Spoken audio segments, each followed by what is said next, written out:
What is going on, my dudes? Tystra here, back again with another Genshin Impact video. And if you guys like the content, please make sure to hit that like, subscribe button down below. Don't forget to hit the notification bell. And as always, let me know in the comments what you guys think of this video. Now, I know there's 1,050,452 whatever the fuck guides out there, but we're going to go ahead and talk about Raiden Shogun. And today we're going to be building her. Well, we've already got her built, but you get what I mean. You get what I mean. I've used Raiden Shogun since she first started, and I think that she's a wonderful character. And when matched up properly with certain teams, she could do very, very well, whether it's an Electro main DPS or a sub DPS to help out with those extra little, you know, nuggets of damage. So let's go ahead and get into it. First things first, as you can see with my Raiden Shogun here, we've got 44% or 44% in general crit rate with 146% damage for crit damage. Blech, sorry about that. I usually go a 50 spread on my crit rates. This is a little bit lower on the lower echelon, but it still works, especially with how much energy recharge I'm pumping out. This is to kind of help charge up other characters that are Electro, especially for an Electro team. So that's why I kind of went with this. It worked really, really well. I use her now as a sub DPS instead of a main DPS. So, but she still works very, very well as, you know, just a normal DPS because she hits like a tank. So let's go ahead and go to her personal weapons. I used the Engulfing Lightning, obviously, because I pulled it and I was a super happy boy about it. Engulfing Lightning attacks increased by 28% of energy recharge over the base 100%.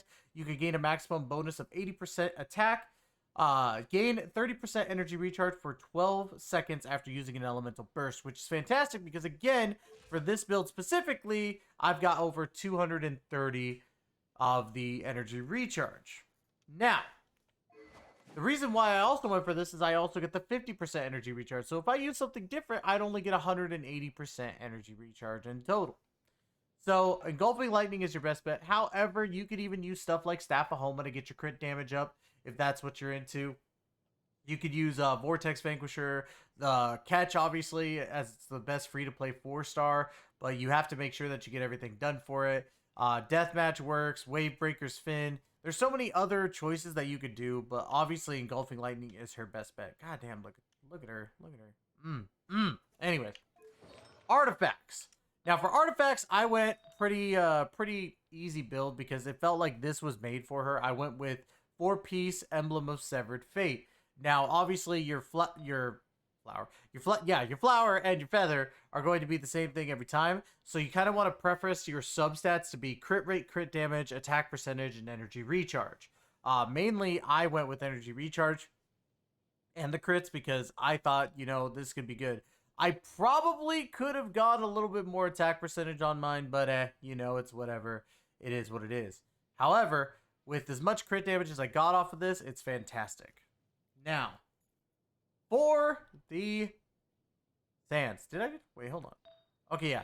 For the sand, I was confused. I was like, wait, did I actually go 2-piece emblem for a second? I got confused. So for the sands, we got an attack percentage, obviously. You can either go attack percentage or energy recharge. I went with attack percentage because, again, I already have a lot of energy recharge. There is no reason for me to use more energy recharge. And then, of course, the goblet we went with electro damage. I was super happy when I got this cup. I could replace it, but at the same time, this is still a really, really good electro damage cup. And then, of course, we got the circlet, which I went crit damage because we had the crit rate that we needed, in my opinion. Sorry, had to yawn a little bit. But we could have got a little bit more crit rate just to offset, get me to the actual 50 instead of 44%. Because 44, you could still see the difference, but still not bad. Constellation is a Constellation 0 in talents. I don't have fully over at 8, but... Oh, hold on. Wait. Oh, wait, no, I'm saving those for Yaimiko. Ah! I freaked out for a second, but... Yeah, so I got these up to 6 for the most part. Your main goal is to level up your burst as high as you can, followed by your skill. Your attack one doesn't really matter. I wasted those at the time, but... you know, she still hits pretty well in my opinion.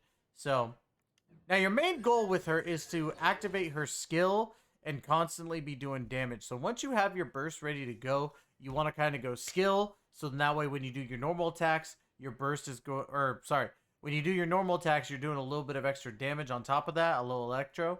And then you're going to hit, and then constantly be like switching back and forth through that. So now, for the first team that we're going to kind of show off, I'm going to show off her DPS build, which I'm going to team her with Raiden Shogun's going to team up with Xingqiu, Bennett, and Kazuha. Kazuha is just kind of a filler, and I think Kazuha is fantastic, and plus I always felt it was a funny meme to put both of them together. So we're going to go over here, because this is kind of a different S type of team. We're going to go over and we're going to fight the Animo Hypostasis. Now again, I know for y'all, you guys love to see me fight the Animo Hypostasis. I know it's fantastic when I do, but, you know, it is what it is. First things first, actually, let me go ahead. Time to act. Let me grab this, because we need his ult as well to kind of show it off. There we go. That's all I needed to do. So, what we're going to do is once we get there, I'm going to activate Kazuha's, or I'm going to activate Bennett's, then Kazuha's, then Xingqiu, and then go into Raiden Shogun's. But that's when I got to activate it rather quickly, because the first thing this thing's going to do is they're going to stay stationary. Wait for it. 3, 2, 1. Perfect. Witness the power of good. Torn to oblivion. Illusion shattered. Now, see how easy it is to just delete that thing? Granted, Animo Hypostasis is pretty easy to delete in general nowadays, comparatively to everything else. However, it was still really, like, something that I wanted to show off right there. Because I feel that is something that you can't really get with a lot of characters. But I did make one crucial mistake during that, is that I activated the skill after the burst, which kind of took away some DPS. So, but, you know, I can still rock it. Watch, you go here, you activate the skill, and it still does a decent amount of damage. There you go. Easy peasy. But what if you're running an all-Electro team? Now, we're going to switch to this team, which you guys have seen this team in action before. This is my Yae Miko team, full Electro. The reason being is that Yae Miko is my main DPS with Raiden as my sub DPS, or you could flip-flop them, which we're probably going to do in this section. Kujosara for the attack bonus off of alt, and then Fischl with the off-field DPS. Now, what's really cool is that this Fischl that I have right now is fully artifact out finally. She's not fully awakened. She's not on her last ascension yet, but that'll come later on down the road. So, we're going to go over and let's see. What would be a good boss to test this out on? Let's go ahead. Let's do an Inazuma boss, because I feel like that's only fair. Let's go ahead and let's fight Magu Genki. I think Magu Genki would be a fun one to go up against. And I haven't fought Magu Genki in a while, so you guys can meme the hell out of me for getting my ass kicked by Magu Genki. Also, as a side note, guys, sorry for the cussing in the videos lately. I think that, you know, right now, since I'm not getting paid, I could just let my full personality out. So, if it bothers you, please let me know in the comments below. So, we're going to go ahead and switch team before we go in there, because my dumbass almost messed that up. So, we're going to go ahead and play as if the main DPS is Raiden, while the sub DPS is Yae Miko. And both, like I said, both of them are very interchangeable. So, this works out perfect. So, let's go ahead. We're going to go into this. We're going to give him a moment to get up. Grab your sword. Boom. Boom, boom, and then we're gonna set up Fischl as well. Gonna get that going really quick. Do that as well. I need to get oh, what the heck? Okay, you guys can kind of see what's going on now. There's a little bit of lag, apparently. I don't know what the heck's been going on with Genshin. Right now. We're going to try and get Kujosara's ult here really quick, just to kind of show what she could do. Come on. It's almost there. Look at Yae Miko's damage here. Alright, here we go. So we're going to activate that. Come on now. Emerge right now. Inazuma shines eternal. I did it again.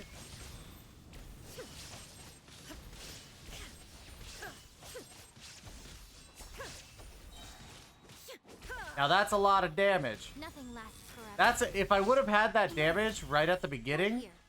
this would have been a lot easier of a fight. Oh my god, it's lagging again. You can even hear, like, I'm trying to switch characters, but it won't let me. Shine down. See what I mean? But outside of the connection issues and the little bit of lag, you guys could see what an Electro Team could do.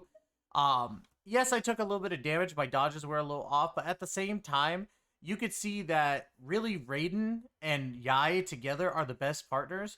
I would definitely say out of the two teams, if I had to choose one of the two, I would probably pick doing this team, only because of the fact that I love the whole thing with Raiden working in tandem with Xingqiu. I pressed X like 2 minutes, or not 2 minutes ago, but 30 seconds ago, and then it did that. I like the combination with Xingqiu because Xingqiu works with auto attacks, and because of his ult working with the auto attacks, it works perfectly in tandem with her. Bennett's attack percentage bonus is very easy to grab, so I definitely like using that. And then Kazuha's, just in general, he's such a good battery to get, you know, energy going. So I definitely like this team more, but this Yai Miko Raiden Shogun team is actually really, really good as well. So I highly recommend both of these teams to everybody. Now, there's going to be a banner for Raiden Shogun here very, very soon, as we all know.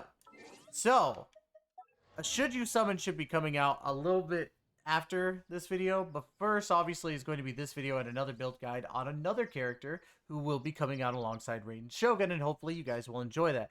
As always, guys, thank you so much for giving me the opportunity to entertain you. We will be back with another build guide, and let me know what you think in the comments below. What you thought about this build guide. Do you think I was right? Do you think I was wrong? Do you think the lag is ridiculous right now, or do you think I'm crazy? So, anyways, guys, love you all to death, and as always, we will catch you guys in the next video. Take care and be safe.